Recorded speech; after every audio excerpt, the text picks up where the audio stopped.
It doesn't matter who we are, change happens. I flatlined. Sometimes it's forced on us. You know there's more than one baby here. Sometimes we choose it. There's a time where you just need to jump. But when it happens, it changes everything. I just stopped the drugs on the Sunday. So how do we respond to it? Join me, Ruda Landman, to explore that in our podcast, When Change Happens. Listen at changepodcasts.co.za.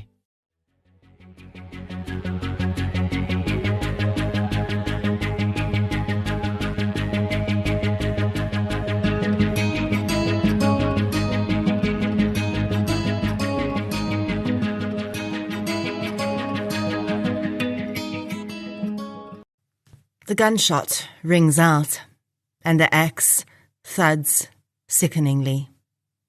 What was a quiet family home that night is now a scene of horror. The family members who remain must now face the question, how did they not see this coming? This is True Crime South Africa.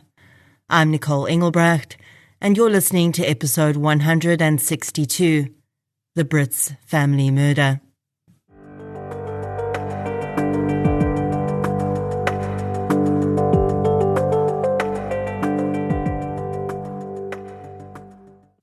Now it's time for my monthly tip about the latest series to watch on CBS Justice, the home of true crime on TV. And from Monday the 26th of August, you can catch Family Massacre, Season 1, following true tales of the unthinkable. Multiple members of the same family killed in cold blood.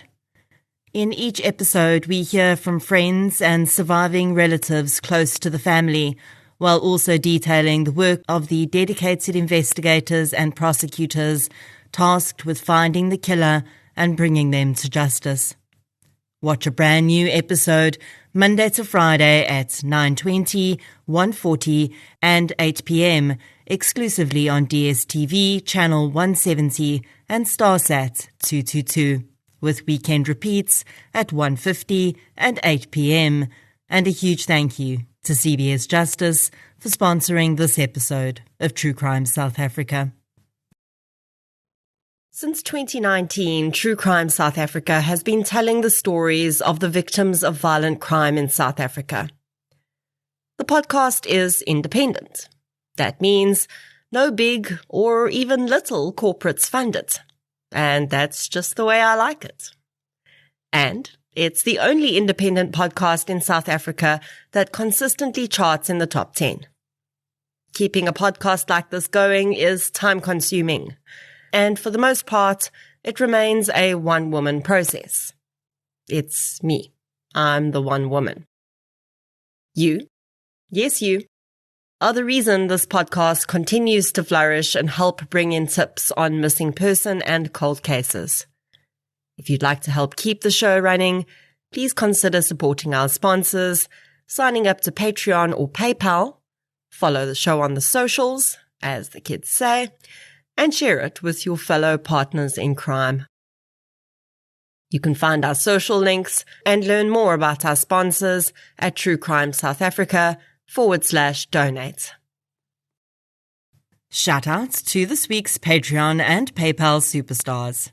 A huge thank you goes out to Rolf Lung and Lala. Thank you so much, everyone. Your support really does make a huge difference. Patreon supporters get one additional exclusive episode a month, a shout-out on the pod, and other exclusive content, including Q&As with me as and when it's available. It's a minimum of $1 a month. I think you should do it. Please. And thank you. Kiaba. There are, sadly, very many family murders to report on in South Africa. And it certainly feels as though this once uncommon type of crime is now happening more and more often. The more I cover these types of crimes, though, the more I realize how different they all really are. The dynamics, the motive, and how the surviving victims, if any, react in the aftermath are always, at minimum, slightly different and often incredibly unique from crime to crime. So let's get into episode 162, The Brits Family Murders. The following episode may contain sensitive material, including descriptions of violence, sexual assault, or graphic descriptions of injuries to victims. If you feel you may be triggered by such material, please consider this before accessing our content. To access trauma counseling or services, please see the helpline information on our show notes. Willem and Dorothea Brits had always planned to include children in their family when they'd married in the early 80s. But they soon found that one or both of them had fertility issues, which meant that they would never have their own biological children. Instead, the Brits decided to adopt. Over the years, they would adopt 4 children, 3 boys and 1 girl. All the Brits' children were adopted just after their births. Martin Brits was their second child. Dorothea would later recall the day that she and Willem had driven from their home in Harrismith, where they already lived with their first son, to Braamfontein in Johannesburg to collect their new baby boy. On that day, the 31st of May 1984, Martin was just 6 weeks old. He'd already had a difficult start, having been hospitalized with meningitis twice before he was healthy enough to go home with his new parents.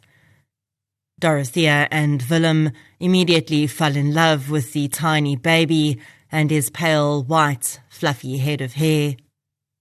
Those who had facilitated the adoption called Martin a high-risk baby due to his health concerns after birth. That label would take on a terrifyingly different meaning in his future. Willem had worked in the clergy for most of his career. In Harrismith, he became the well-loved pastor at one of the local churches, and he and his family lived in the parsonage, the home and property allocated to the pastor of the church. Dorothea helped at the daycare centre in town and was equally well-loved by all who knew her. When asked about her children's behaviour and temperaments growing up, Dorothea spoke no ill of her children, saying that they were all perfectly behaved and had never given her or her husband a day's worry. The residents of Harrismith, though, had a bit of a different story to tell. Again, only later on, when everything had gone terribly wrong. Most of this had revolved around a criminal case which 2 of the Brits' children had been involved in. Martin and his brother Willie had worked for the same company at the time, and around 2009, both had been involved in a fraud case at that company. Willie had received a fine and a suspended sentence, but Martin had received jail time as his sentence, 5 years. Both Dorothea and Willem had been shocked at their son's involvement in the crime at the time, but they stood by the young men. Willie was soon working at his grandmother's farm in the Northern Cape, and as soon as Martin was eligible for parole, his father attended the parole hearing and asked the parole board for mercy for his son, saying that he would ensure that Martin stayed on the straight and narrow. Martin was released on parole on the fraud charge on Dorothea's birthday, the 21st of October in 2011. It was an incredible birthday present for the doting mother. She finally had her son home again, and it would turn out that around that time the family also had to weather another storm. Their daughter, Thea, had fallen pregnant and given birth to their first grandchild. She'd moved back home, and her parents had supported her through that difficult time too. Soon, things were looking up for Thea as well, though. She was engaged to be married to a young man that she was in a relationship with, Gerard Vermeulen. Martin seemed to be doing well too. He'd struggled to find a job after being released on parole, and his parents weren't entirely happy with him having maintained contact with some of the men he'd met in prison, but for the most part, they were just happy that he was home and that he and the family had a second chance together. By 2012, the Brits family was mostly settled into a routine again. There was one issue bubbling among the family, which, although most members of the Brits family say didn't cause conflict, did provide potential for problems. Willem's mother, who owned the farm in the Northern Cape, had passed away, and her estate was being sorted out. Martin was allegedly named as one of the executors of her will. Most of the matriarch's movable assets had already been allocated to family members they'd been left to, but the major asset, the farm, remained to be settled in its new ownership. There is no information I could find about exactly how the inheritance of the farm was split, but it would later be said that Martin had been assigned part ownership, and I'd like to think his father and siblings would likely also have been given partial ownership. Willem inherited a few items that clearly had sentimental value, like a revolver his mother had owned, which had been his father's. It seemed likely that the issue of the farm hanging over the family might be a problem. But according to Martin's siblings, by November 2012, there was no animosity at all within the family, at least not that they were aware of. On the evening of the 8th of November 2012, the Brits family were settled in for a quiet night. Willem, Dorothea and Martin were in the lounge, along with their future son-in-law, Gerard Vermeulen, who was staying with the family for a while. Thea was in the home too, but moving between rooms in the house, cleaning and doing a few chores. Despite them being sure they had locked the front door that night, as they always did, the family was suddenly surprised to see a stranger standing in their lounge. Without warning, the man raised a firearm and began to shoot. The gunfire was followed by an attack with an axe. Thea had managed to escape into the front yard and intended to run for help when she heard her brother calling her name. She turned to see Martin standing in the doorway, holding the bloodied axe. Martin shouted to her that she didn't need to worry. Everything was okay. He disarmed the attacker. But Thea refused to return to the house. It would later emerge that in the chaos of the sudden attack, she'd heard one word being uttered by the attacker that had terrified her almost more than the gun and the axe in the man's hands. The man, who at that point was a complete stranger to her, had called her brother by his name. He'd called him Martin. And it was in that moment that Thea knew that this was not just a home invasion. Thea continued running and went for help. By the time police arrived on the scene at the Brits' home that night, the house was quiet, terrifyingly so. Gerard, Willem and Dorothea lay in the lounge. Gerard was sadly already deceased, but Willem and Dorothea still had a very faint pulse, and they were rushed to the hospital by paramedics. In the bathroom, police found Martin Brits. Despite having assured his sister that he had the situation under control, it seemed that he'd been assailed again after Thea left, and he was beaten and bound in the bathtub. Although he had received a beating, Martin was conscious and alive. Sadly, Willem Brits would pass away not long after he'd arrived at the hospital. Dorothea, although badly injured, clung to life and was kept in an induced coma after several surgeries to repair the devastating head injuries she'd sustained. As Harry Smith awoke to the horrific news of the murders of Willem Brits and Gerard Vermeulen the next morning, rumours soon began to swirl. although the crime immediately presented as a robbery gone wrong to most viewing it from the outside. As police began to take statements from Thea and Martin, they quickly suspected that something else was afoot. Very little was taken from the Brits' home that night, but the items stolen would help police to quickly track down the perpetrator. Cell phones belonging to the victims had been taken, and the killer hadn't turned them off. Police were able to track the phones and recognise that they were travelling along the N3. Be on the lookout alerts was sent out to all surrounding SAPS offices, and within just a few hours, a vehicle was stopped. The cell phones were recovered, and an arrest was made. The man arrested was 41-year-old Elliot Mhlambi.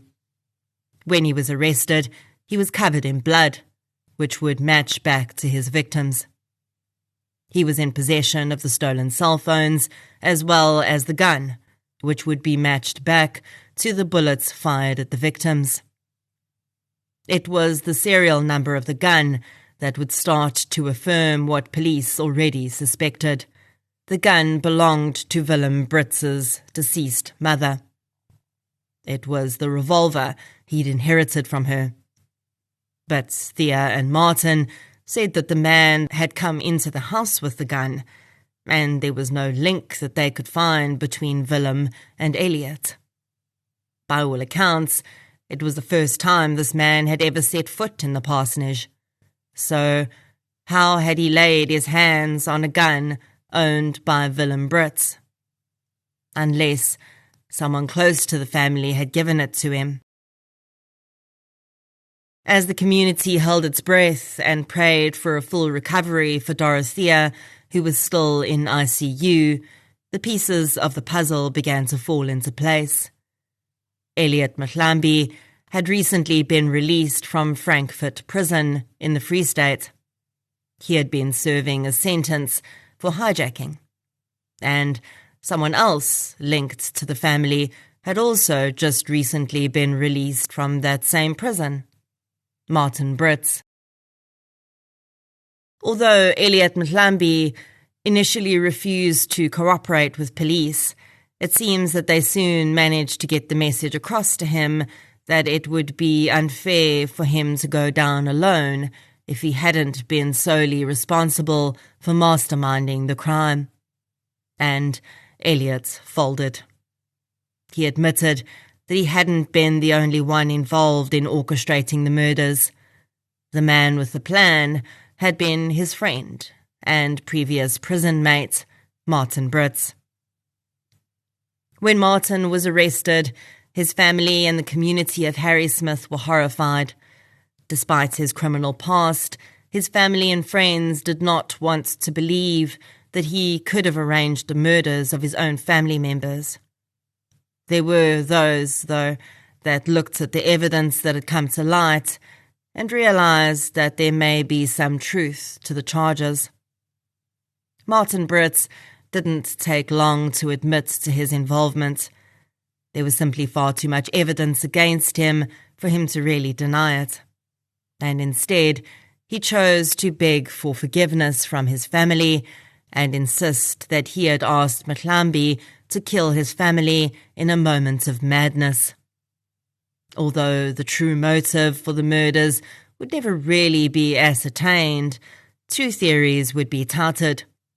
One was that there were rumours that Willem Brits had large amounts of cash hidden around his house, and that is what Martin was after.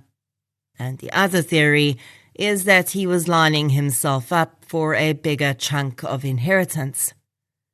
Many believe that the farm in the Northern Cape was Martin's real motive. By killing his mother, father and sister, he would knock 3 of the other individuals due for inheritance out of the picture, increasing his portion and ensuring that he would only have to share the property with his 2 brothers. Perhaps this would also mean that he could convince his brothers to sell the property rather than keep it in the family, which seemed to be what Willem wanted. Gerard Vermeulen, sadly became a victim of the greedy plan. In the weeks that followed the arrests, Gerard and Willem were laid to rest. Pictures from the respective services show the deep grief etched on the faces of those who attended, clearly showing the special place both men had held in the hearts of those who loved them. On the 16th of November 2012, Martin Brits pleaded guilty to 2 charges of murder and 1 charge of attempted murder. Dorothea was still in hospital, but miraculously, doctors were positive that she would survive her injuries, and as such, prosecutors were willing to go with the attempted murder charge for the attack on her. Martin also provided a full confession, confirming his role in the murders to a magistrate. He admitted that he had conspired with Elliot Mhlambi and stole the gun from his parents' home. He had also left the door unlocked for Mhlambi and told him when to enter the house, and he'd given Elliot money to purchase an axe. He said that his motive was inheritance-related, and he'd planned to use the money from his inheritance to pay Mhlambi for the murders. Martin wrote a letter after pleading guilty, which was read out at his father's funeral service. In the letter, he begged for forgiveness from his family. A pastor who visited Martin in prison said that he'd found the young man to be very remorseful, and said that he'd repeated over and over how sorry he was for what he'd done, and especially how his actions had hurt his family. In late November, Dorothea Brits was slowly weaned off the respirator she'd been on while in an induced coma, and she'd started to regain consciousness and breathe on her own. While neurologists were happy with the reactions she was making to stimuli, they warned her family that she would have to learn to do even the simplest of tasks again, and they would only really know what lasting damage she'd sustained when she was fully conscious and they could properly test her.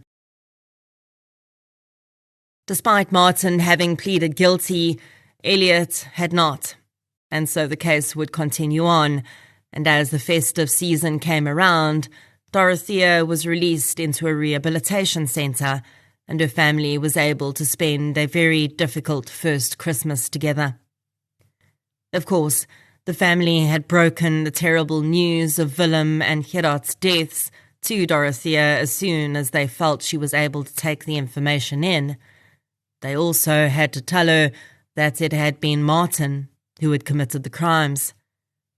She would later admit, though, that none of this had actually sunk in, and it was only months later when she really felt she actually understood what the situation was, and she truly accepted that her husband and future son-in-law were dead, and her son had arranged the murders.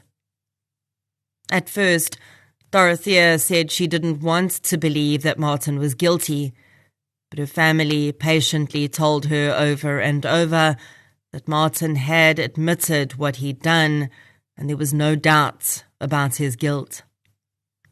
Understandably, she later described a roller coaster of emotions around this. She was angry, in denial, bitter, but eventually she began to feel that her instinct as a mother won over. She said that she knew her husband would want her to forgive their son and try to move forward with him. In the new year, the family received another blow, and the case took an odd turn when 24-year-old Thea Brits was charged with theft and pointing of a weapon. The 2 charges seemed to relate to different cases. In the theft charge, the family of Gerard Vermeulen had allegedly discovered that Thea had withdrawn 1,000 rand from Gerard's bank account a week after his death. The details around the pointing of the gun charge were not released in detail, but one source said it was a case that one of Thea's brothers had opened against her. The Harry Smith rumour mill had jumped back to life after these charges were made public.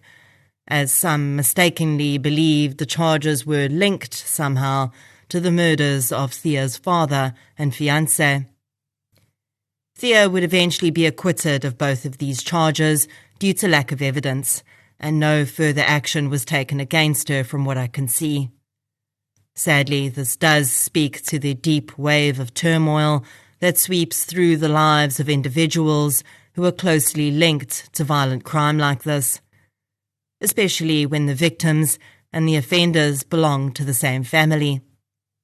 One would hope that the survivors would be able to band together and support one another, but the intense strain and grief of an incident like this often breaks apart the cracks that may have already been there.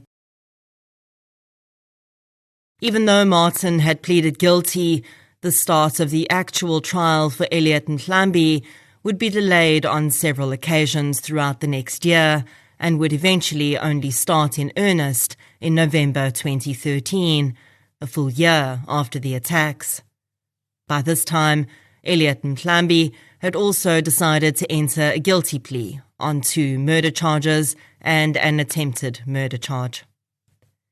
With guilty pleas from both parties, the proceedings could move to sentencing, and on the 14th of November 2013, Judge Soma Naidu sentenced both Martin Brits and Elliot Mhlambi to 2 life sentences each, plus 10 years for the attempted murder of Dorothea and 15 years for aggravated robbery.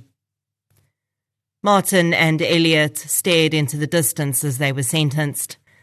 Members of the Brits family in attendance cried as the sentences were handed down, acknowledging that they'd lost another family member in that moment. After the sentencing, Dorothea told journalists that she had forgiven her son, and she'd like to visit him in prison when she was able to. By the same token, she said that Martin had to now face the consequences of what he had done. After being released from the rehabilitation centre, Dorothea went to live in a retirement home that was set up to care for her now special needs.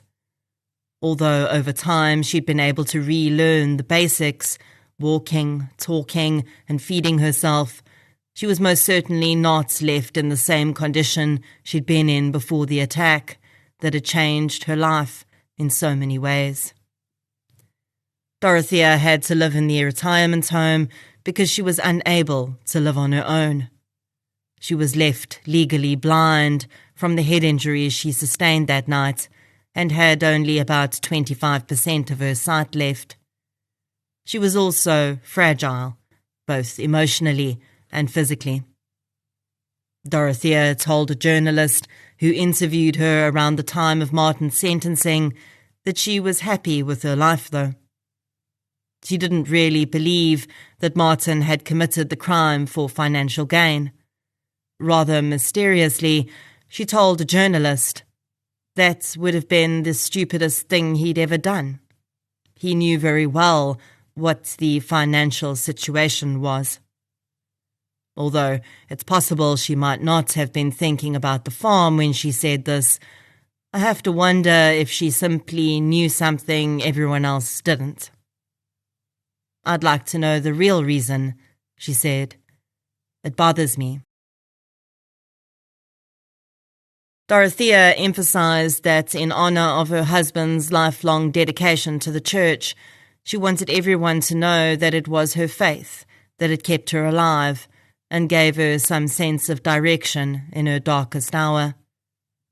As the journalist left that day, Dorothea stopped her and asked imploringly, "Please, can you make it a victory story? I want people to know that miracles are possible. All violent crimes are painful and send shockwaves of trauma throughout generations. But there is perhaps none worse than those committed against you by those you love the most. Family murders are all different. The reasons, the perpetrators, the victims, and the circumstances all unique. Dorothea may never know the real reason her son did what he did that night. Perhaps he doesn't even really know. But she is sure that she survived for a reason. She wants to be known as a survivor and not a victim. And perhaps that's all we need to know. Willem, Brits, Gerard Vermeulen, rest gently.